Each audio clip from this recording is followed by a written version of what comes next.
guys, this is Kristen with Hooks, Books, and Wanderlust, and today I'm here with another stitch tutorial to show you how to crochet the back post double crochet. Post stitches are a fun way to create texture and visual interest to your crochet fabric. They're created by, instead of working into the top V of your stitch like you normally would, as you can see here, you actually work around the post, which is this vertical bit here of your stitch. So when you are instructed to do a back post double crochet, what that means is when you insert your hook, you're going to do it from the back of your fabric to the front like this.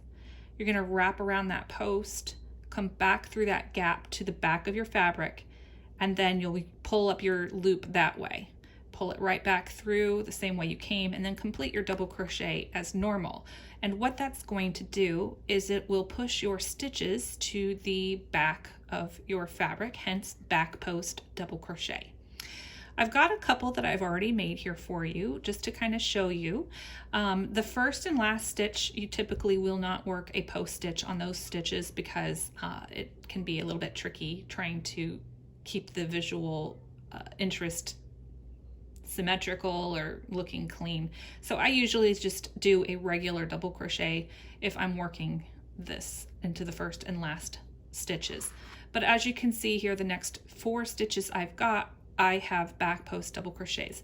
You can tell that because if you look and I turn my fabric here, you can see the top V's of the stitches from the row below where I did not work into those, and instead I wrapped my yarn around the post. And you can see that with these little bars here. These are the loops that got worked around the posts. So let's go ahead and show you how to do this, shall we? So I've got my yarn and my hook, and I'm going to start just the way I would any other double crochet with a yarn over. Again, since this is a back post double crochet, I'm going to insert my hook into this gap from the back side of my fabric. This is the gap before your indicated stitch. Wrap it around that post, push that post back to the back of your fabric with your hook, go back through the gap after the stitch, yarn over, and pull that loop back the way you came.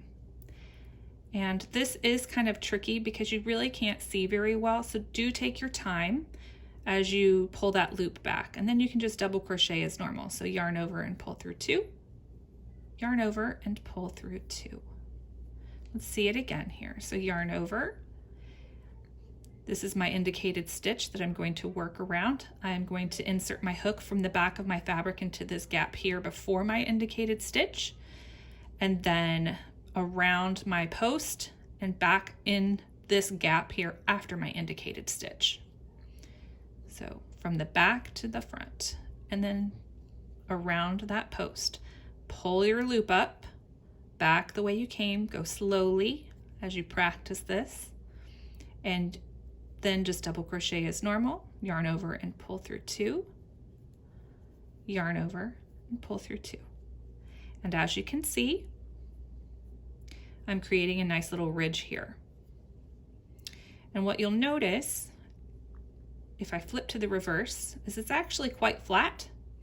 And that is because I am working consecutive back post double crochets.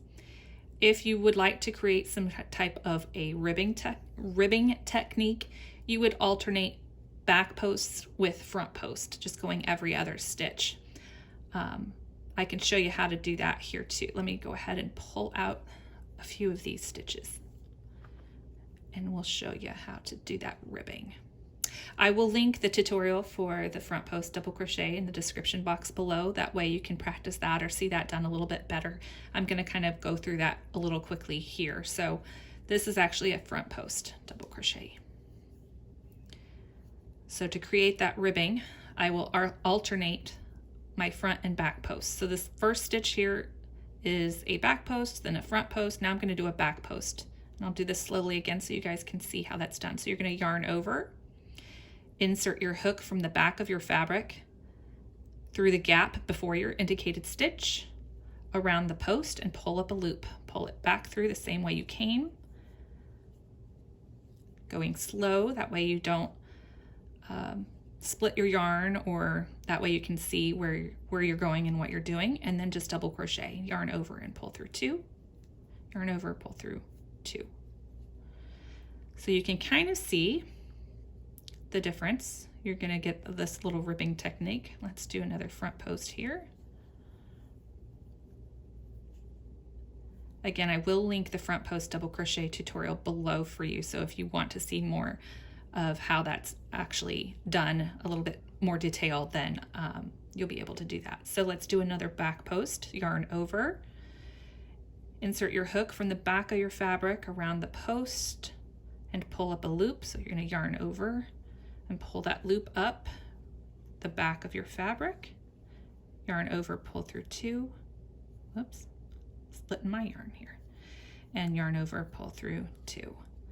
So now as I've done that, you can kind of get a feel for that ribbing. Let me go ahead and complete the next front post here so you can actually get a really good look at it. So you can see where I've got my the front post double crochet pulls the double crochet to the front of your fabric, and the back post double crochet pushes it to the back. And then when you look at the back of it, it's very similar.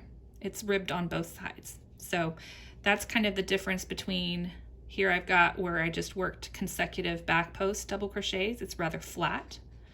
And here you can see that ribbing technique where it's a little bit more three-dimensional. So that is a fun way to maybe do it as an alternate for hats or whatever you want to do. So I would love to see what you make with this stitch. Make sure you tag me and let me know on social media. It is Hooks Books Wanderlust. And I hope that you found this video helpful and that you learned something today. And just to let you know, I am also going to link in the description box below to my blog, where if you go there and you search for any stitches that I've done tutorials here for on my channel, in the search box, you can just type in the stitch or the stitch abbreviation, and you will be able to pull up lots of different patterns, whether they're my own patterns or pattern roundups that I've got from other bloggers around the internet. So like to have a pattern for you to practice after you get done practicing your stitch, and that way you can kind of show it off your new skills a little bit with one of those new patterns. So I hope you found this helpful, and if you have any stitches you want to see in the future, please don't hesitate to let me know. Until then, guys, happy yarning. Bye-bye.